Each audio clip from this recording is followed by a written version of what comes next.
On this episode of Cape Media News, Cape Cod Gateway Airport dedicates a terminal building to two pioneers of aviation.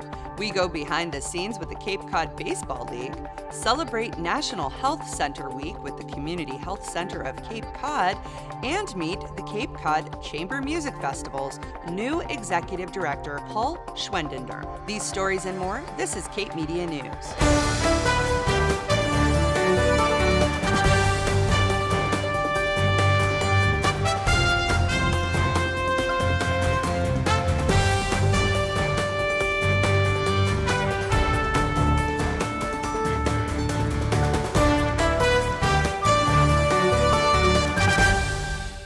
You're watching Cape Media News, your local, authentic newscast for Cape Cod.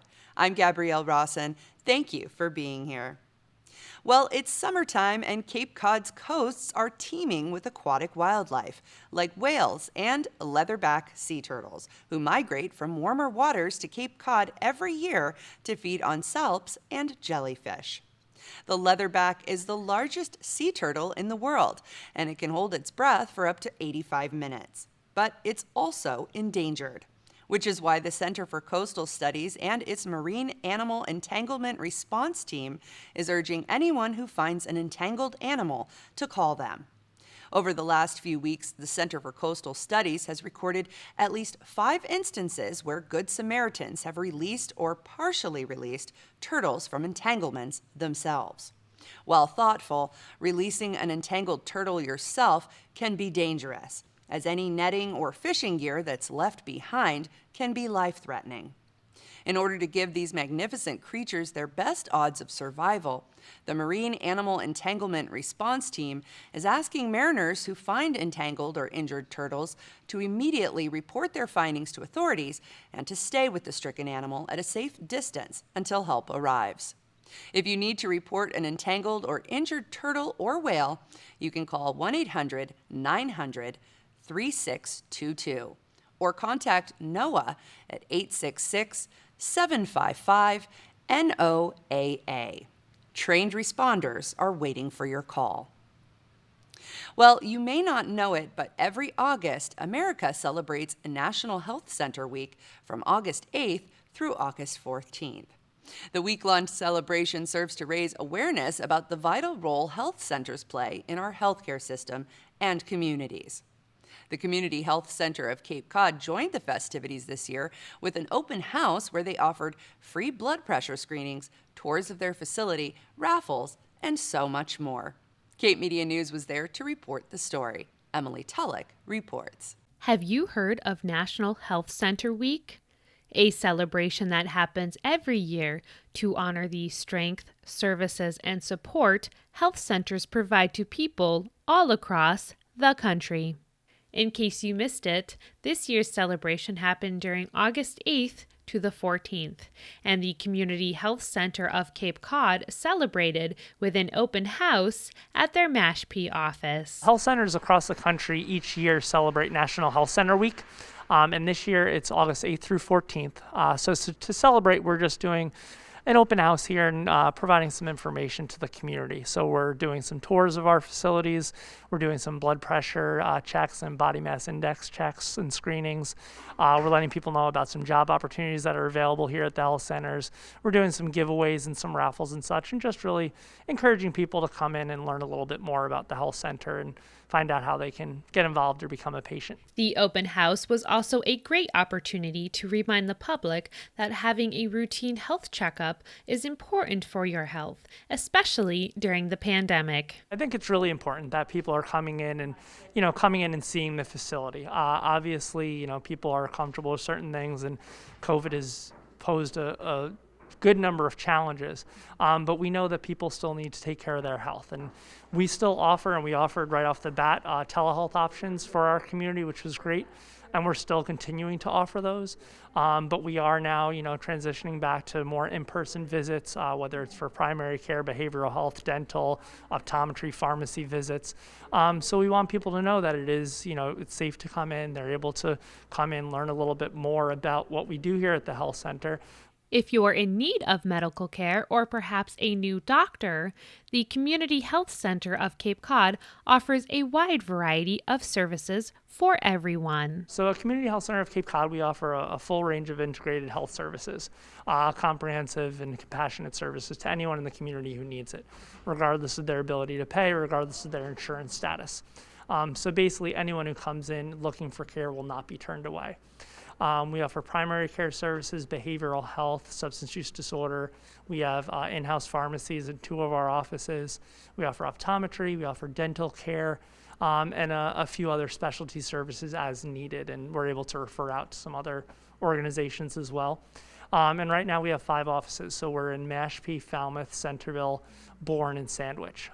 So we really do, have accessible locations for people, and really to provide them kind of all the care that they might need under one roof. If you'd like to learn more information, visit chcofcapecod.org. In Mashpee, for Cape Media News, I'm Emily Tellick. To learn more about National Health Center Week, visit healthcenterweek.org. Or if you'd like to look into services at the Community Health Center of Cape Cod, visit chcofcapecod.org. Up next, we take you inside the Cape Cod Baseball League.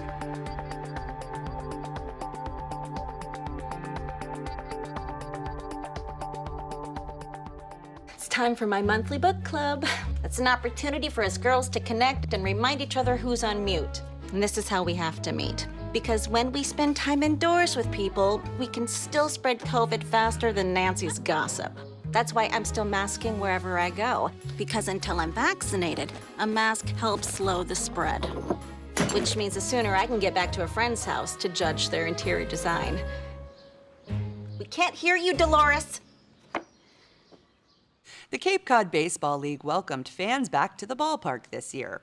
After being forced to forego last season's games due to COVID-19, players, coaches, and volunteers were eager to get back to the business of playing ball. But in order to do so safely, the league required all participants to be fully vaccinated before hitting the field. And despite the challenges of the pandemic, the season went off without a hitch. Cape Media News reports. Well, it's summer on Cape Cod, and that means it's time for baseball.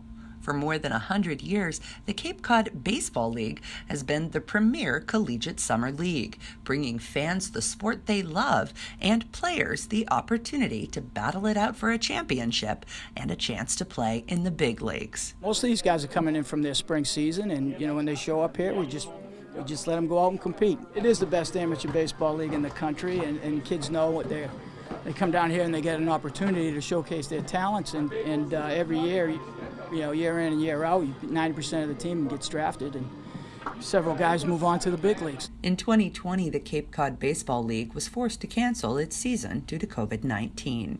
This year, they implemented a variety of health and safety protocols, making it possible for players and coaches to get back to the game they love. I just love everything about it. I think the pace of the game to me is fantastic.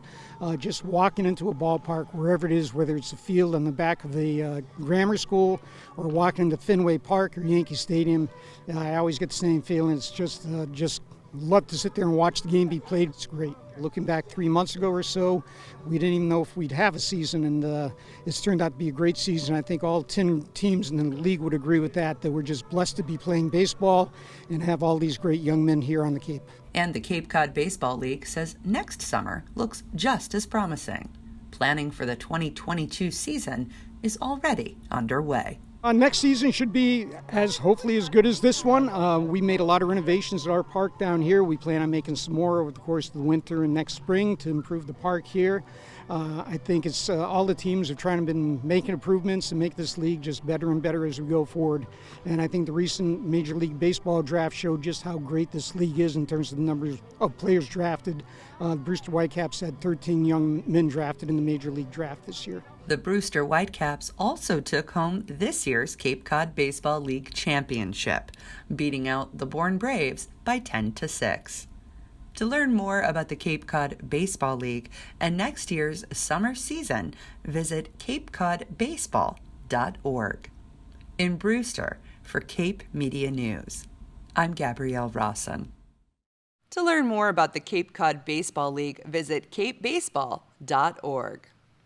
Well, after successfully surviving last summer's lockdowns, the Cape Cod Chamber Music Festival celebrated its triumphant return to live performances this summer at the 42nd Annual Cape Cod Chamber Music Festival, in venues from Cotuit to the National Seashore. But before they kicked off their season, I had a chance to interview the festival's new executive director, Paul Schwendener. Cape Media News reports. The Cape Cod Chamber Music Festival had a triumphant return to live performances this month, celebrating 42 seasons on Cape Cod. But that's not all they're celebrating. They also welcomed incoming executive director, Paul Schwendener. My name is Paul Schwendener, and I am the incoming executive director of the Cape Cod Chamber Music Festival. I have worked in music for most of my professional life, early on as a French horn player in Vienna, and then worked in Philips Classics, a recording company in the Netherlands, for a number of years. And moving back to the United States in the 1990s, late 90s, I worked on a large recording project dedicated to Jewish music. Schwendener is a longtime musician, musical producer, and administrator, bringing more than 30 years of experience, most recently as executive director of the Emmy Award-winning All-Star Orchestra. In the course of working for the All-Star Orchestra, I made the acquaintance of John Manasseh, one of the artistic directors of the Cape Cod Chamber Music Festival, who is also with the All-Star Orchestra. So there was a connection there. And when I learned about the position opening up here, I applied and met the board and Elaine and various people, and I was really struck right away by, well, the very high artistic quality of what has been happening here for 40-some years, and also the family atmosphere, that it's a very active board, and the way that the musicians are cared for by the community. It just all seemed like a very special experience, and I'm delighted and feel very privileged to be a part of that. Elaine Lipton, who has a background in textile and costume conservation and small nonprofit business management, has been with the festival for 15 seasons. She'll act as executive director emeritus through the end of August. I would not consider myself a musician. I do consider myself an artist. My background really is in textile and costume conservation. I've worked in museums. I've run other small nonprofits, and that's part of living on Cape Cod. You have to get very creative if you want to be here about what you're going to do. And I think I came to this job really with a love for music and a love for the arts and a good sense of nonprofit management. And I am sure I will continue to volunteer for the festival, and I'll be happy to help Paul with anything he needs help with.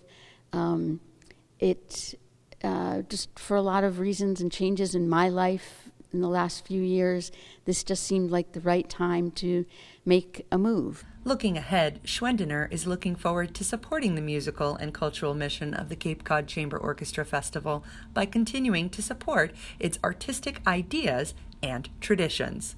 The festival has had such a clear vision of its musical and cultural mission for so many years that in the first instance, I want to ensure I can do everything possible to continue that tradition, to learn, and also to get a feeling of the Cape Cod community.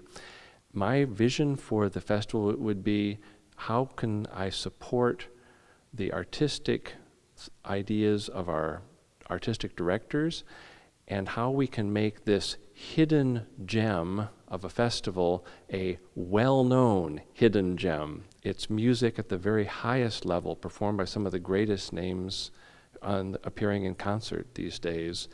And so working together with our artistic directors, with our board, our goal is to make music accessible to all and to expand the repertoire to reach a more diverse audience. To learn more about the Cape Cod Chamber Music Festival, visit capecodchambermusic.org. In Wellfleet, for Cape Media News. I'm Gabrielle Rawson. To learn more about next year's Cape Cod Chamber Music Festival, visit capecodchambermusic.org. Up next, Cape Cod Gateway Airport dedicates a terminal building to two pioneers of aviation.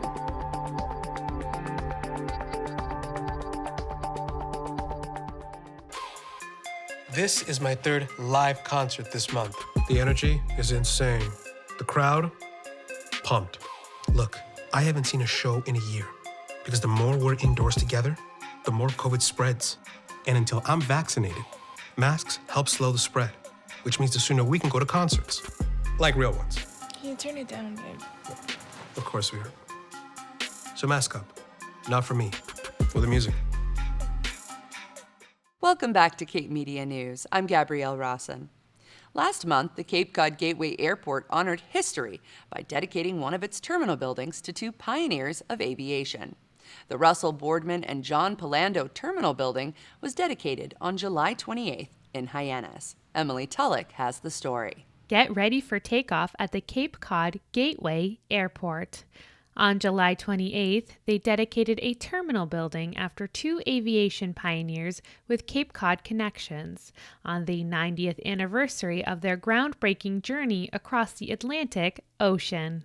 So today we're celebrating the naming of our terminal building to the Boardman Palando terminal building. Boardman and Palando are aviation pioneers that created a flight nonstop from New York to Istanbul, Turkey.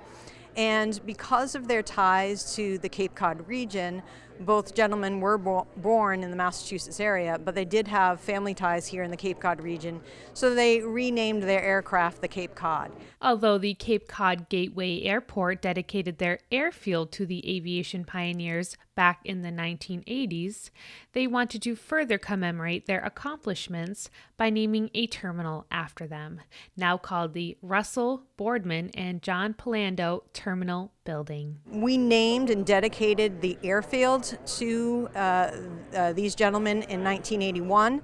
And with the name change of the airport recently in January, we opted to make a modification also to name the terminal building after them. The dedication of this terminal was an important step toward preserving Cape Cod history. We didn't want the aviation pioneers' names to get lost in the new airport name, so we went ahead and also dedicated the terminal to these pioneers.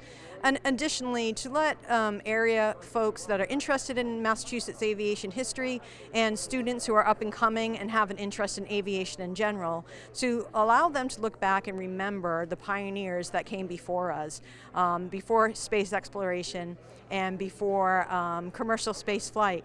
You know, what happened in the 1930s in aviation's history.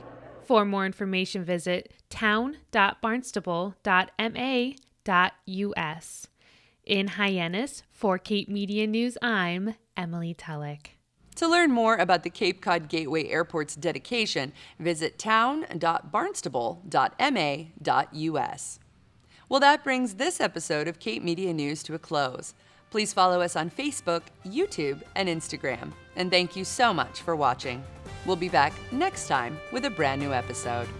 With Cape Media News, I'm Gabrielle Rawson.